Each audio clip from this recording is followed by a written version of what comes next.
Hi there, it's Kevin with GatheringMagic.com here with another episode of Playing a Budget. We finally win a die roll here. Yes, we'd like to play first. Not the greatest hand. We have a first turn Tormented Hero with an Agent of Fates we can cast with one more land. I'm not going to quite mulligan this. Scourgemark and Ordeal of Erebos are great to draw into. I can draw into Still Rakdos Cackler. And then, of course, the Plains, Godless Shrine, Temple of Silence are all very good drops. We have this aggressive first turn drop, which I think the metagame is slowing down a lot. And as I say that here, it's going to be a red deck wins matchup. So he can shock this at any time. Yep, he's going to shock it right now. This matchup is okay when you draw lands. So once I get the Agent of Fate on board, and if I can somehow protect it, it's okay. But it looks like, yeah, he's going to get the aggressive start, and we don't really have our hate cards until the Gods Willing are really, really good against this. And Favored Hoplite's really good against this. So another swamp. We can put out this Agent of Fates. Unfortunately, it's going to get shocked or lightning striked, or I mean all of the above. Magma jetted. Burning Emissary into a Magma Jet. And looks like he's going to have his... Yeah, so he's going to have his, like, really, really, really aggressive hand with a Minotaur coming out next turn. So I'm taking a ton of damage. I have to... Oh, I can't even do anything to target. Yeah, another Agent of Fates is the only thing I can do. So I'm actually going to attack in here with the Agent of Fates. If he wants to block with his Burning Tree, he can. Because I have nothing to put on here. So a little bit of an awkward hand again. No white to cast anything we need. The good news is we can go over the top of him. The God's Willings are definitely come in. Pacifisms are actually pretty decent versus like his Chandra Phoenix and his Ash Zealots. So we are going to bring in the Pacifisms. And of course the God's Willings. I'm going to take out like the Rakdos Cacklers. And I don't know what else I'm going to do. So this first match is going to be a little bit of a problem. I mean, I could just be dead here if he pumps out a Minotaur. And this might be the reason why going in the deck header in this it might be just better instead of going the enchantment routes to actually go a like Dauntless Onslaught route to double, like if I could double target this with the Dauntless Onslaught, then I mean you have to sack 2 creatures and I'd be swinging for 10. So he's coming in here for 4. I have to take 4. Scourgemark would be the very best thing to draw into. Like a Scourgemark into a Plains would be the ideal draw, because then we could have Favored Hoplite out. But it's at this point, yep, I knew Fanatic Amogus was going to come out. Take me down to a 3. Ethereal Armor is not going to do it. This is going to be game. I did not draw my white. Getting a little bit frustrated by this point. Not going my way. Maybe that should have been a snap mulligan, as that probably wasn't the best of hand to keep. You had to draw into a Plains to really make that work. Xathrid Necromancers actually seem to be pretty good against this matchup. So does God's Willing. The cards that can come out are the Rakdos Cacklers. They're pretty bad.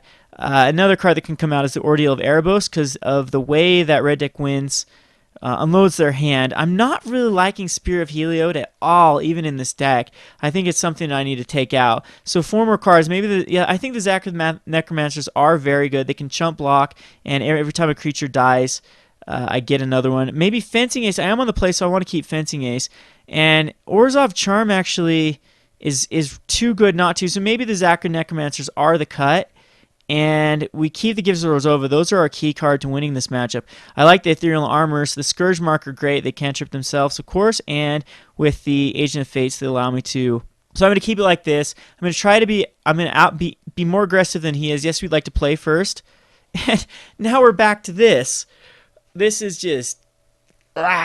This is one of those times in Magic where just cannot seem to see how that last matchup with the 4-color deck, and I can't even get 2 colors to work, let alone 4 colors. Yes, we're gonna have to mulligan this. I mean, I could justify a Fencing Ace, but this is another horrible, awful hand where now we have all. Well, if we get a black or a creature, we're fine. No, we'd not like to mulligan this. I guess it's the best I can hope for, and we can throw out a Plains, and this is just not going our way today. So let's see if we draw into something. A Pacifism. That is definitely not going our way. So I'm going to take some damage from Ash Zealot, and the problem with Pacifism, it still helps his Fanatic Amogus. I'd like to put a Pacifism actually on his Chandra, And did he just keep a 1-land hand and miss? So he gets greedy, keeps a 1-land hand, and he completely misses. I think he was going for a shock. There we get ours. So, I mean, I want to throw out an Agent of Fates, but you know what? I'm not going to. He's got a shock in his hand. I'm going to make him use it right now on me. Oh, no. Okay. He doesn't have anything, and he misses again. So let's hope to actually draw into a land here, and then we can actually... this is ridiculous. Agent of Fates, I guarantee he's got a shock. I guarantee he's got one in his hand. And, I mean, I could give this Agent of Fates online and get him above shock rating, and maybe I had to go for it there. But, yeah, he has to go again. He has to discard again. Fanatic Mogus. Okay, can we get a creature? Yeah, at this point, whatever. Agent of Fates is going to come out. If he shocks it, he shocks it. I can't hold off any longer for here. And if I'm thinking the shock. Okay, the shock does come out. At least that's going to prevent a Chandra's Phoenix from coming down. He missed the land again, but this time he doesn't have to discard because he discards this. Oh, good lord. So can't draw into land to protect my dude, nor can I draw into another creature. So kind of a weird matchup where we're both just I mean, that's what you get when you keep a 1-lander, though. That's what happens to me. Alright, finally, we can actually put out a Fencing Ace. And I'm actually going to protect it with God's Willing. So if he has another shock, I can actually do something. So here I'm able to protect it. He's going to Magma Jet, the Fencing Ace, and we can give it protection from red. So we keep our dude, and we put that on top. Give me a land. Thank you. And he might actually be dead next turn.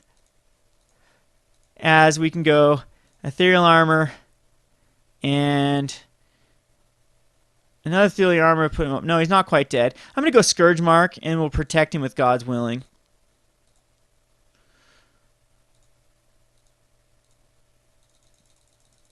So he's down to a 12. He's dead next turn if he doesn't have like a double shock that I can give him. And he has to actually...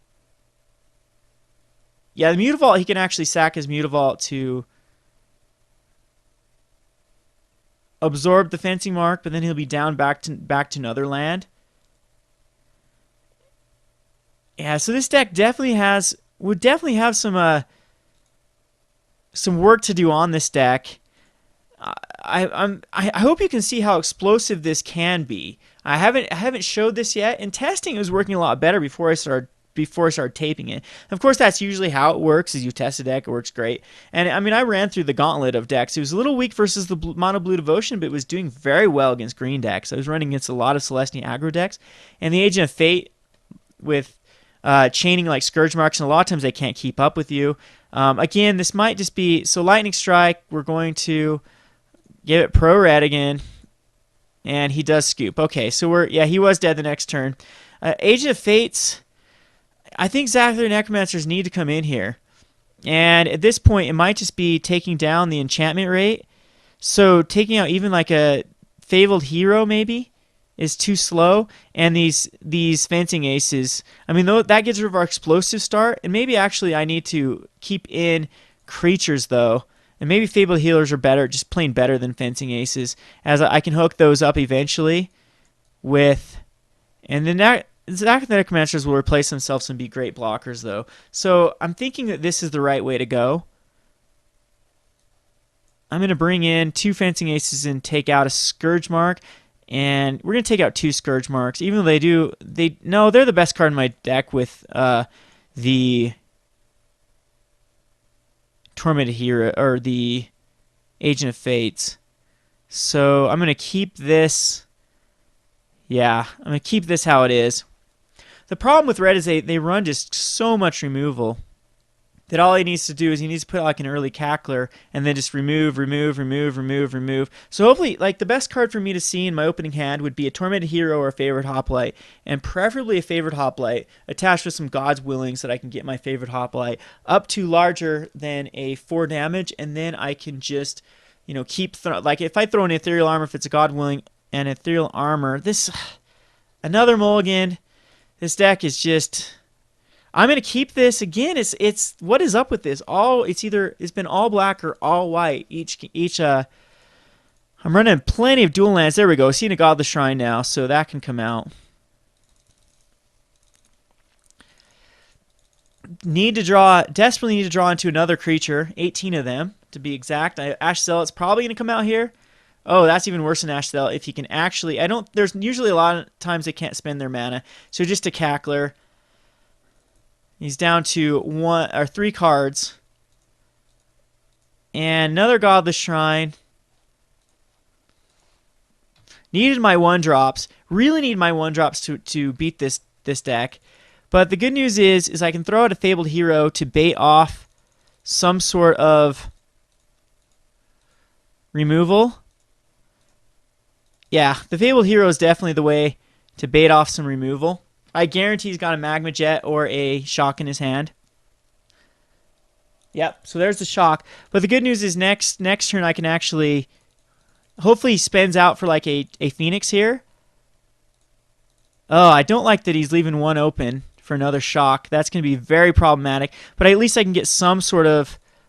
Hopefully some sort of cards out of this. God's Willing would be ideal. God, the Shrine would not be ideal. So, Agent of Fates... And no Shock. He has to sack a creature, but at the same time, a Shock can just really, really mess me up here. Oh, it sticks. Okay, so we're good. We should be okay. Lightning Strike again can get this guy out of range, though. You got to think he has it in his hand. 3 cards.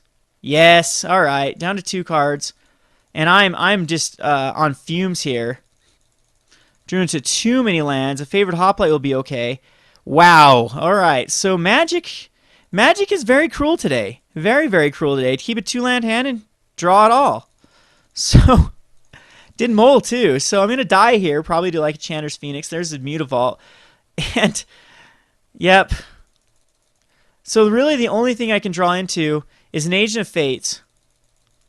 And I'm still dead no matter what. I think I can draw into... Favored Hoplite's not going to do it. Because I go Favored Hoplite, and then Scourgemark, and then... Yeah, another land. All right, so we go 0-4. I think this is like one of the only times I've ever gone 0-4 in the history of playing on a budget. So I'd just like to show this deck, though. It's just a good deck building experience. It shows that this probably isn't the route to go with the... And I'll talk about it, I guess, in the wrap-up here. We'll just go over wrap-up, and maybe I'll show you the instant speed stuff that you could go instead of the enchantments, because maybe enchantments is just too hostile of an environment now to run the enchantments, especially if you're not like a hexproof deck. So I'm going to go ahead and go over to the wrap-up here. This is Kevin from GatheringMagic.com. Thanks for watching.